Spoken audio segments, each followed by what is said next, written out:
অগপৰ আভ্যন্তৰীণ কণ্ডল সন্দৰ্ভত প্ৰতিক্ৰিয়া মন্ত্ৰী অতুল বৰাৰ পৰিয়ালৰ সদস্যৰ মাজত অসন্তুষ্টি সংঘাত থাকিবই বুলি তাৎপৰ্যপূৰ্ণ মন্তব্য অগপ সভাপতিগৰাকীৰ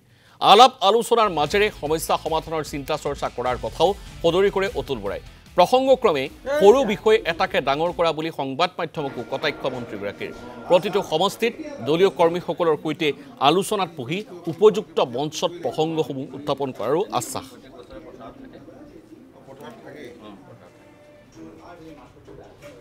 এটা পৰিয়ালত কেতিয়াবা যদি ককাই ভাই যদি থাকে মাক দেউতাকো যদি থাকে কোনোবা এজন সন্তানে হয়তো ভাবিব পাৰে যে ডাঙৰজনকে গুৰুত্ব দিয়ে নেকি বা সৰু ল'ৰাটোকে বেছি মৰম কৰে নেকি আৰু এনেবোৰ কাৰণতে কেতিয়াবা ঘৰৰ মাজতো অলপ মনোমালিন্যও হয় মতানৈক্যও হয় গতিকে এইটো এটা আমাৰ পাৰিবাৰিক সমস্যা বুলিব লাগিব যিহেতু আমি একেলগে আছোঁ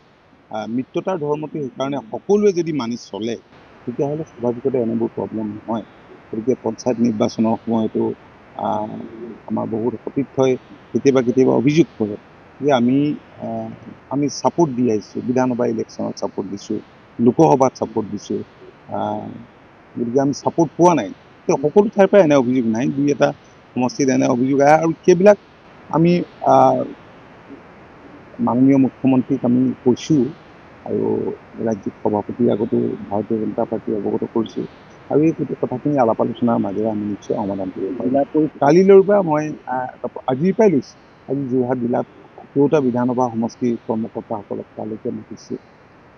জিলা সমিতি কৰ্মকৰ্তা আৰু আমাৰ ভাতৃ ভগ্নী সংগঠনৰ মূল কৰ্মকৰ্তা যিজন তেওঁলোকৰ লগতো মই আলোচনা কৰিম প্ৰতিটো সমষ্টিত ক'ত কি হৈ আছে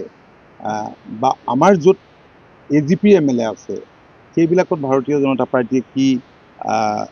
উপলব্ধি কৰিছে তেওঁলোকেও অগপৰ নিচিনাকৈ বঞ্চিত